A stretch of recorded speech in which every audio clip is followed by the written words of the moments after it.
আমরা বিজেপি সরকার আসার পরে পুরনো স্কিম এবং অনেক নতুন স্কিম চালু হয়েছে দেবীজি রামজির মতো। এই স্কিম শুরু হয়ে যাওয়ার পরে আমরা টাইম দিয়েছি শুরু করার জন্য। সরকারি স্তরে অনেক ট্রান্সফার অদল বদল হয়েছে, ফলে আশানুরূপ পারফরমেন্স সব জায়গায় আসেনি। কেন আসেনি সেটা দেখার জন্য আমি আমার সঙ্গের মন্ত্রীকে নিয়ে পুরো প্রদেশের সেক্রেটারি, জয়েন্ট সেক্রেটারি, ডিএম পর্যন্ত নিয়ে আমরা এই রিভিউ মিটিং এসেছি। আজকে হাওড়া এবং হুগলি দুবেলায় দুটো জেলার রিভিউ মিটিং হবে। হাওড়া হয়ে গেল।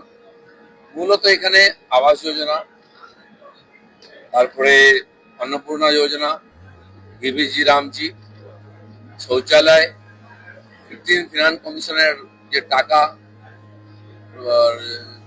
প্রধানমন্ত্রী সড়ক যোজনার এবং নতুন যে অ্যামেন্ডমেন্ট হয়েছে পঞ্চায়েতি আইনের, এই সমস্ত ব্যাপারে জানানো হলো এবং কিছু খবর না।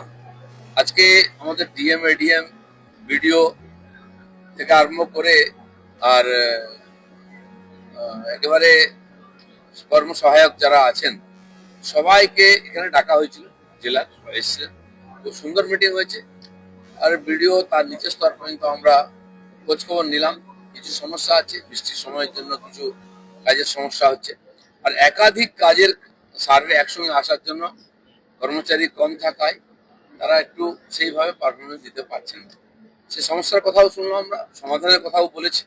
আশা করা যাচ্ছে এই সপ্তাহ খানেকের মধ্যে পুরো গতিতে কাজ শুরু হয়ে যাবে। এখন ব্লকেতে বিডিও সই করেন, সভাপতি সই করেন না, বা জেলাতে সভাধিপতি সই করেন না, ডিএম সই করেন আর্থিক ব্যাপারে, বিল পাস করেন, চেক দেন, বা রোডসে যেটা তৈরি হয় এসআরটিতে ইঞ্জিনিয়াররা বিল সই করেন, সেখানে অন্য কোনো প্রতিনিধি করেন না। তো এখানে প্রধান কেন না করলে হবে না?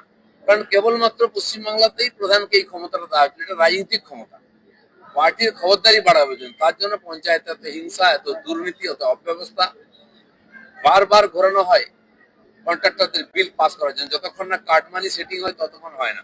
এইটাকে আমরা আলাদা করেছি এবং আগামী দিনে পঞ্চায়েত ইলেকশন যাতে হিংসা না হয়, কম হয়, দুর্নীতি কম হয়, তার জন্য এই বিলে সংশোধন করতে হয়েছে। যেন ট্রেনিং চলছে, কর্মদিবস 125 করা হয়েছে, গরিব মানুষকে বেশি আর্থিক সহায়তা করার জন্য এই যোজনা নেওয়া হয়েছে। এবং এর সঙ্গে টাকা অনেক বেশি পেয়েছি আমরা, সেন খালি ওই লিমিটেড জায়গায় বেঁধে না রেখে ফরেস্টের সঙ্গে কথা বলেছি। ফরেস্টের জায়গায় আমরা গাছ লাগিয়ে দেবো বিবিজি রামজির টাকা দিয়ে, ট্রেঞ্চ করে দেবো, হাতি ঢুকতে না পারে হয়।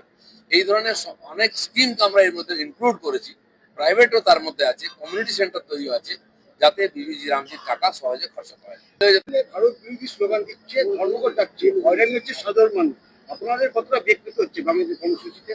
দেখুন, এই ধরনের বিভিন্ন আন্দোলন ভারতবর্ষে হয়। যারা অস্তিত্বহীন হয়ে যাচ্ছে, অস্তিত্ব বাঁচিয়ে রাখার জন্য করে, জনজীবনের সমস্যা তো হয়। আর মানুষ এদের চেনে বলে এদেরকে ইলেকশনে জেতায় না। কিন্তু বিভিন্ন দেশের অনুপ্রেরণায়, বিভিন্ন শক্তির অনুপ্রেরণায় এসব করে থাকেন। এবং কেন্দ্র সরকারও চেষ্টা করেছে ছাত্র স্বার্থে কথাবার্তা বলে মেটাবার চেষ্টা করেছেন, সব রকম অ্যাডজাস্টমেন্ট করে। এমনকি কেন্দ্রীয় শিক্ষামন্ত্রীর পদত্যাগ করানো হয়েছে। আর পশ্চিমবঙ্গ রাজ্যে যেটা করেছে, তারা কেউ ছাত্র ছিল না। মাননীয় মুখ্যমন্ত্রী বিধানসভায় স্টেটমেন্ট দিয়েছেন, যারা ছাত্রের নাম করেছে এখানে আইন শৃঙ্খলা ভঙ্গ করেছে, সাংবাদিকদের মেরেছে, পাবলিকের অসুবিধা করেছে, তাদেরকে আমরা ডিটেক্ট করেছি, অ্যারেস্ট হচ্ছে। সবাইকে গুন্ডা দমন আইনের মাধ্যমে সাজা দেওয়া। সবাইকে অবমাননা করা হচ্ছে। সেখানে সৃজন ভট্টাচার্য বলছে এনারা জনপ্রতিনিধি, এরা কারোর উঠতে নয়, এদেরও সমালোচনা করতে হয়। সেই জন্য একজন বিখ্যাত মহিলা এটা করেছেন, তার বিরুদ্ধে একাধিক থানায় কেস হয়েছে। সেজন্য কেউ, যিনি কথা বলেছেন, তাকে কে অধিকার দিয়েছে কাউকে অপমান করার? নির্বাচিত প্রতিনিধি গালাগালি দিতে হবে না? বা আপনি কিসের অধিকারে গালাগালি দিচ্ছেন? আপনাকে আইনের মধ্যে থাকতে হবে। সেই জন্য ভুলে যাবেন না, পশ্চিমবঙ্গের সরকার পাল্টেছে। যে কোনো লোকের কলার ধরে আমরা ভেতরে ঢুকাতে পারি। তৃণমূল যোগ আছেই তো, শুধু তাই নয়, এরা তার আগের থেকেই আছে। এরা প্রত্যেকবার জামা বদল করে একই কাজ করে।